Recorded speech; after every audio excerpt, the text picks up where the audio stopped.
Impertinentes et tenaces, elles s'invitent sans façon à partager nos desserts. La plupart d'entre elles sont des ouvrières sans état d'âme, programmées à la récolte de la viande ou du nectar. Pour certaines, l'aventure s'arrêtera là, en service commandé, piégées et engluées dans le sucre dont leur vie frénétique dépend en permanence. Mais que l'une ou l'autre meure de gourmandise ou d'instinct nourricier, peu importe. Car dans le monde des guêpes, l'individu ne compte pas. Il n'est qu'un élément parmi des milliers d'autres, et sa vie n'a de sens qu'au service de la société, de la colonie à laquelle il appartient. Celle-ci n'est jamais très loin, et se dissimule selon les espèces, dans le sol, dans un arbre, ou dans l'obscurité tiède d'une soupente tranquille.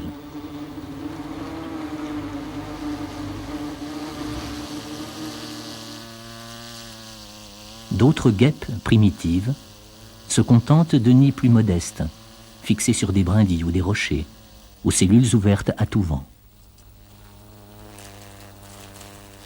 Mais avant d'en arriver là, au plus fort de l'été, l'histoire des guêpes commence de façon très discrète et solitaire, en avril ou en mai, dans un coin de forêt, une haie, ou parfois à l'intérieur d'une maison. Cette guêpe-là n'est pas ordinaire. C'est une femelle fondatrice, née l'été précédent. Elle sort d'hibernation et porte tout simplement en elle une future colonie de plusieurs milliers d'individus.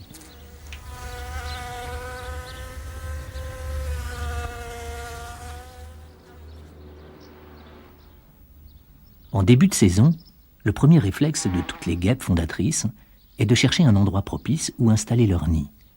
Et quelle que soit l'espèce à laquelle elles appartiennent, chacune d'entre elles y met un zèle et une attention toute particulière, en explorant tous les sites favorables.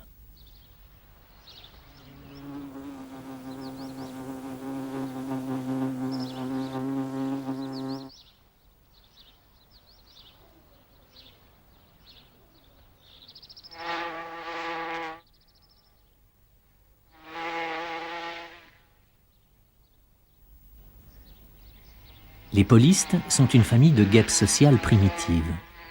Elles installent souvent leurs nids ouverts sur un mur, une herbe sèche ou un rocher. Dans ce cas, ceux-ci sont toujours orientés au soleil, au sud ou au sud-est.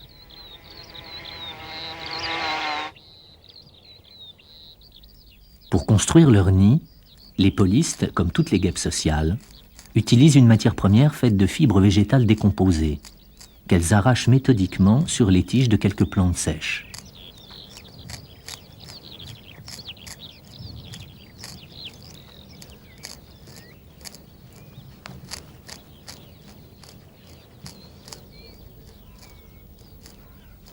Elles malaxent et mélangent ce matériau avec leur salive pour produire une pâte humide et molle.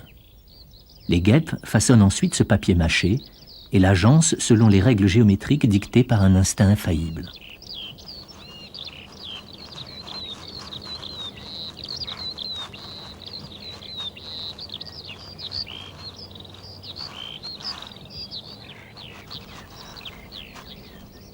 Les antennes, les pattes et les mâchoires sont les instruments de mesure et les outils de cette maçonnerie peu ordinaire, qui, une fois sèche, donne naissance à plusieurs petites cellules aux formes régulières.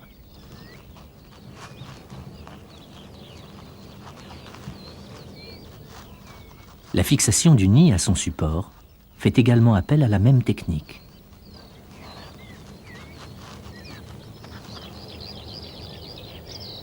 Au premier temps de la fondation de la colonie, la construction occupe l'essentiel de la journée des fondatrices. Puis, dès que quelques cellules sont construites, les guêpes commencent à pondre.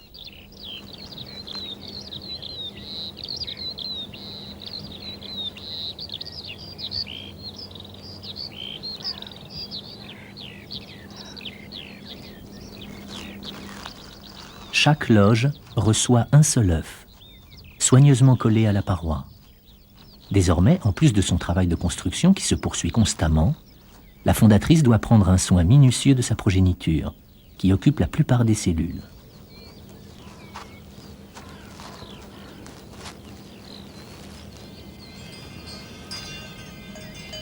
Construire et pondre, mais surtout construire, tel est l'instinct le plus fondamental des guêpes sociales au début du printemps.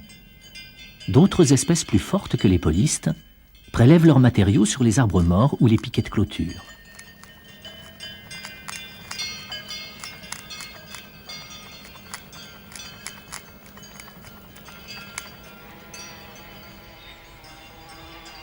Beaucoup d'entre elles ont une attirance marquée pour les constructions humaines, à l'intérieur desquelles elles bâtissent leur nid. Ceux-ci sont d'une forme très différente de ceux des polistes et sont souvent installés dans un grenier ou une grange, au fait de la charpente, bien à l'abri des regards indiscrets.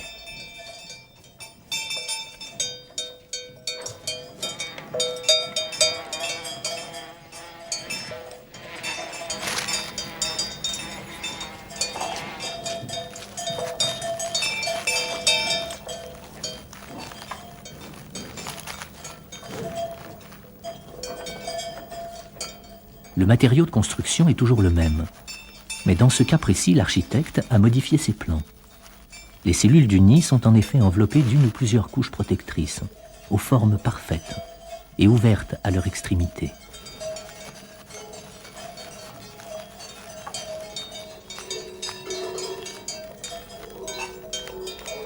À l'intérieur de ce bulbe sont fixés les alvéoles dans lesquels la fondatrice a également pondu ses premiers œufs.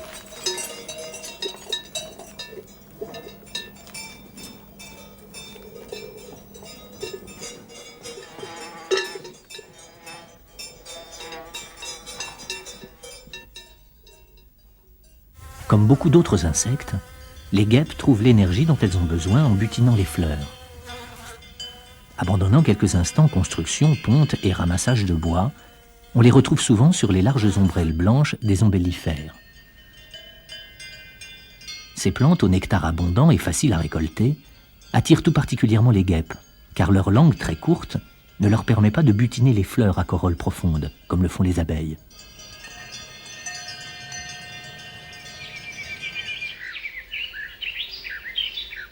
Au fur et à mesure des jours qui passent, les nids s'agrandissent. Les femelles fondatrices, toujours seules, ne cessent de prélever du bois, de construire inlassablement de nouvelles cellules et d'y déposer leurs œufs.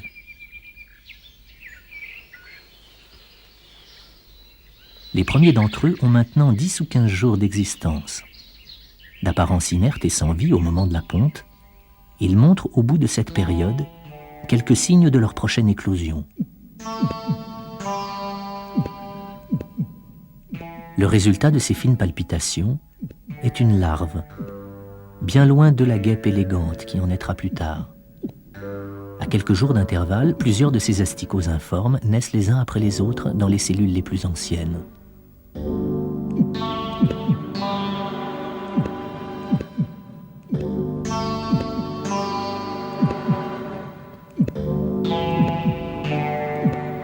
À partir de cet instant, le travail des fondatrices se complique considérablement. Outre l'agrandissement permanent de leur nid et la ponte, elles doivent maintenant assurer l'élevage de toutes les larves, qui apparaissent sans discontinuer au fond des alvéoles.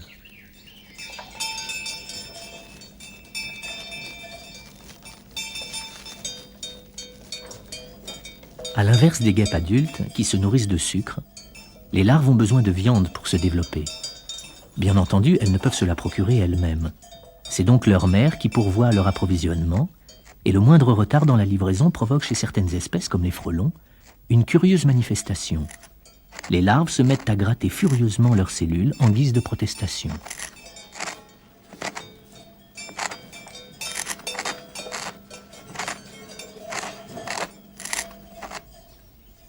Pour satisfaire ces revendications véhémentes, les guêpes chassent. Ce sont en effet des prédateurs très actifs, qui exercent leur talent aux dépens de toutes sortes d'insectes ou de chenilles, qu'elles capturent au vol ou qu'elles surprennent en parcourant la végétation.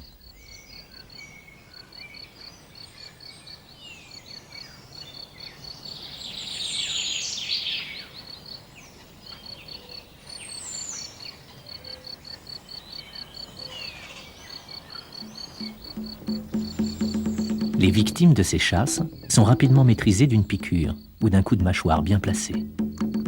Reste ensuite à les découper en morceaux et à les rendre consommables par les larves. Pour cela, il suffit tout simplement de les réduire à l'état de beefsteak haché.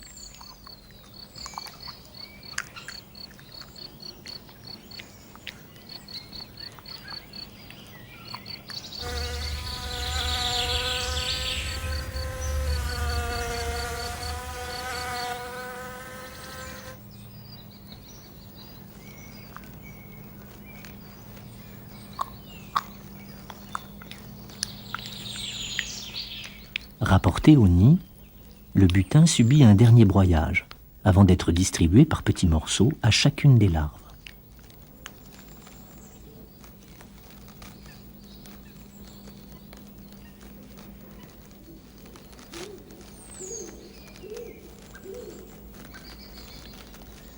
Sans pâte ni appui, pas facile d'ingurgiter chaque boulette de viande.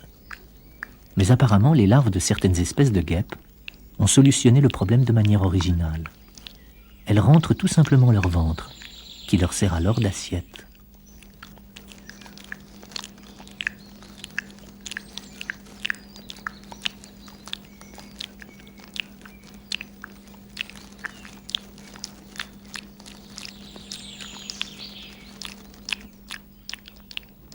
Qu'elles construisent leur nid sous un toit, dans le sol ou à l'air libre, la vie des guêpes est largement influencée par les conditions météorologiques. Les polistes sont probablement les plus exposés aux intempéries. Et si le matériau de leur nid résiste assez bien à la pluie, c'est aussi grâce à la vigilance constante de la femelle fondatrice. Après l'averse, celle-ci prend un soin tout particulier à pomper l'eau qui s'est introduite dans les cellules et à la rejeter à l'extérieur du nid.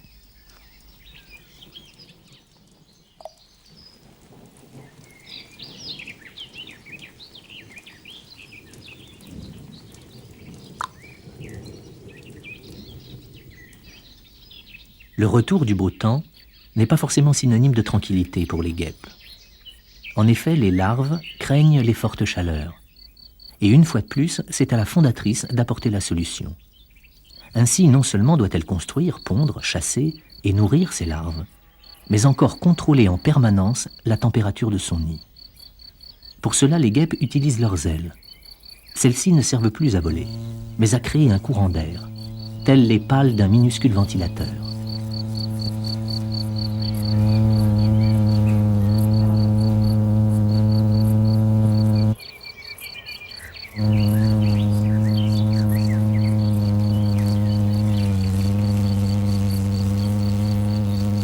S'il fait très chaud, la ventilation seule ne suffit pas à refroidir le nid. Et à cette occasion, les guêpes prouvent qu'elles savent exploiter à leur profit, depuis bien des millénaires, un principe élémentaire de physique. Premier temps, trouver de l'eau et tel un canadair en pomper une bonne provision.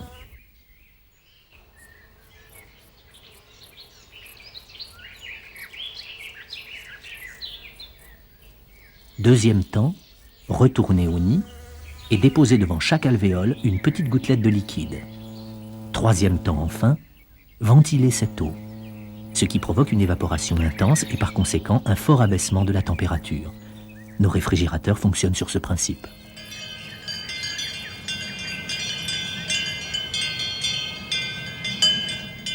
Les guêpes qui construisent des nids fermés et à l'abri ont beaucoup moins de problèmes.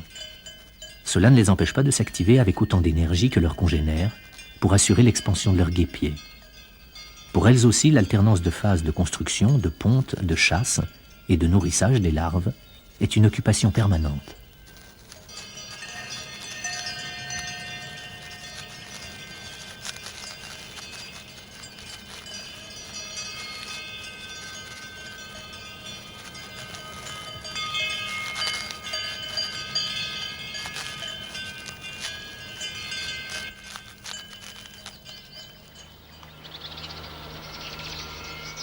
Le milieu du printemps et l'arrivée des premiers fruits donnent aux guêpes l'occasion d'abandonner parfois le butinage des fleurs pour s'attaquer à des nourritures beaucoup plus consistantes.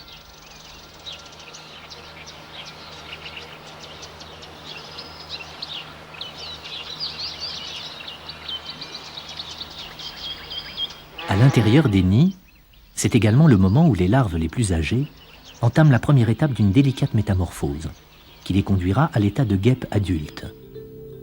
Elles s'isolent dans leurs cellules, dont elles bouchent l'ouverture avec de fins fils de soie.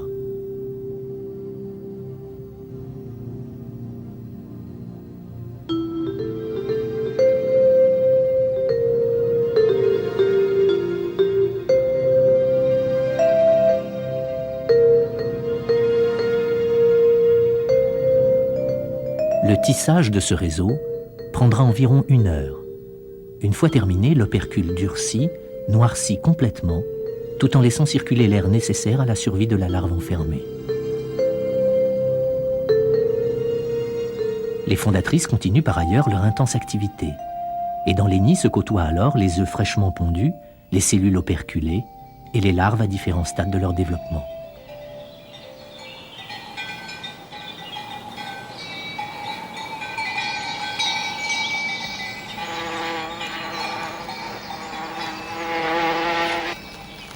Les larves s'enferment dans leurs cellules pendant environ 15 jours.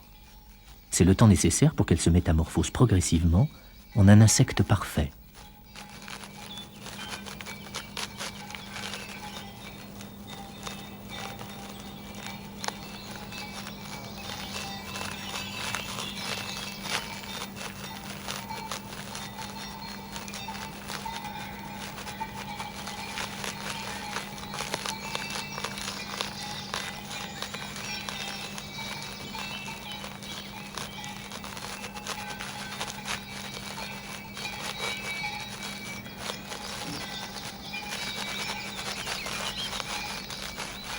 Cette première éclosion et les centaines d'autres qui suivront donnent naissance à des guêpes asexuées, les ouvrières.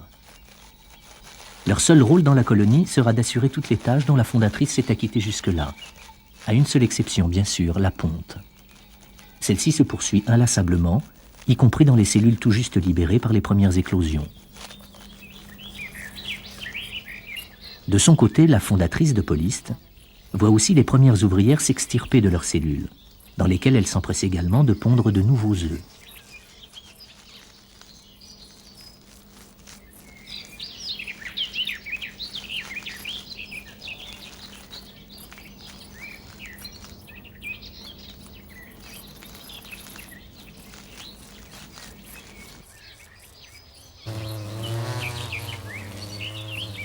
Dès les premières éclosions, le développement des nids s'accélère et la société des guêpes se constitue véritablement. Son organisation est parfaitement rodée. Le travail se répartit entre les différentes ouvrières qui communiquent entre elles et s'activent avec efficacité pour un seul objectif: agrandir et développer la communauté dont elles sont issues.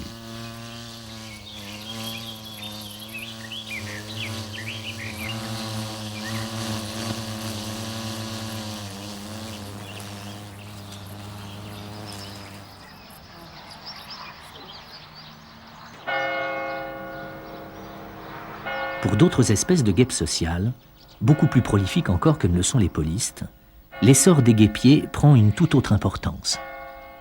Protégé par 7 ou 8 couches d'enveloppes isolantes, chaque nid est devenu une véritable usine, dans laquelle vont et viennent des centaines d'ouvrières.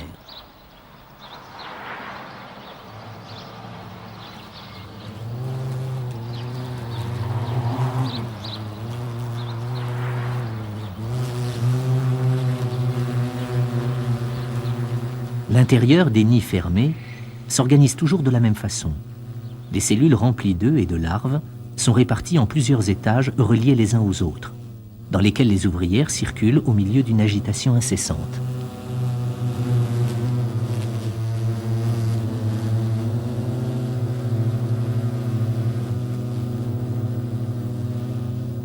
La fondatrice, quant à elle, se cache au milieu de la foule et sort beaucoup moins. Peu à peu débarrassée des tâches matérielles qu'elle assurait seule, elle se consacre entièrement à la ponte.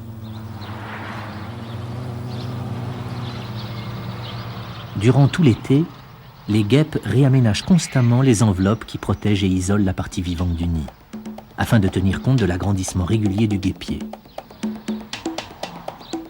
Le bois mort mâché et mélangé à la salive reste le seul matériau de construction, et la technique est toujours la même, étirer la pâte humide et l'amincir en feuilles avant de la laisser sécher. Au cœur de l'été, les nids de certaines espèces de guêpes peuvent compter des milliers d'ouvrières, et presque autant de larves ou d'œufs, qu'il faut nourrir ou entretenir. C'est à cette époque que les guêpes sont les plus actives, chassant, volant, pillant sans vergogne vergers, pique-niques ou étalages de fruits.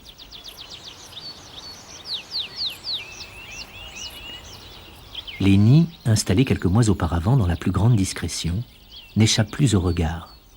Et l'on découvre que dans le choix de leurs emplacements, les guêpes ont fait preuve d'une grande capacité d'adaptation.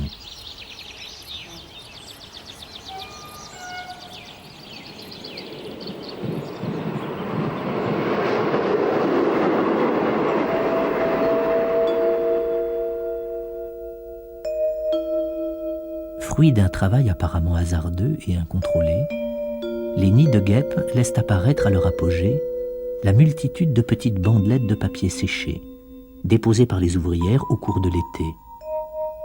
Leur couleur varie en fonction de l'essence du bois sur lequel elles ont été prélevées. Sans plan ni contremaître pour diriger et coordonner leurs travaux collectifs, les guêpes savent également produire des structures beaucoup plus régulières, parfait compromis entre l'utilisation des volumes, la rigidité et la légèreté.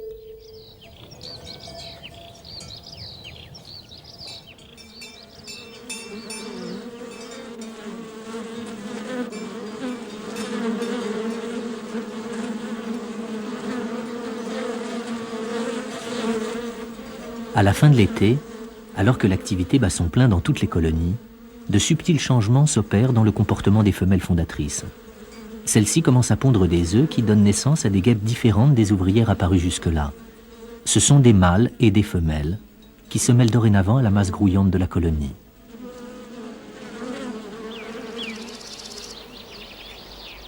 Les polistes n'échappent pas à la règle. Et si les femelles ressemblent fort aux ouvrières, excepté leur taille plus grande, chez certaines espèces, les mâles, quant à eux, se reconnaissent facilement. Leurs yeux sont jaunes. Et surtout, ils ne prennent pratiquement aucune part à la vie de la société.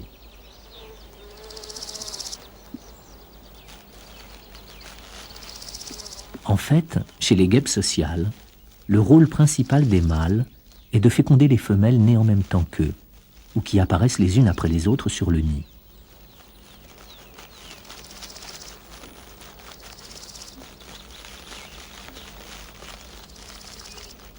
Après l'arrivée des femelles et des mâles, et une fois les accouplements consommés, la société des guêpes, jusque-là si bien organisée, commence à perdre une part de sa cohésion. L'activité des ouvrières devient de plus en plus anarchique, se désagrège, et diminue d'intensité. Les éclosions se ralentissent, et le renouvellement des ouvrières s'arrête peu à peu.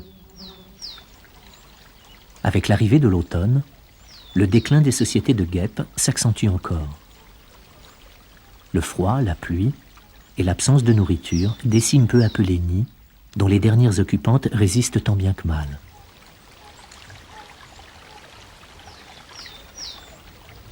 Avec un peu de chance, les espèces les plus rustiques survivront parfois jusqu'au mois d'octobre. Mais tôt ou tard, les unes après les autres, toutes les colonies subiront le même sort. Les femelles fécondées ont quitté le nid depuis longtemps pour entrer en hibernation, lorsque les derniers survivants, mâles, ouvrières ou larves, disparaissent définitivement.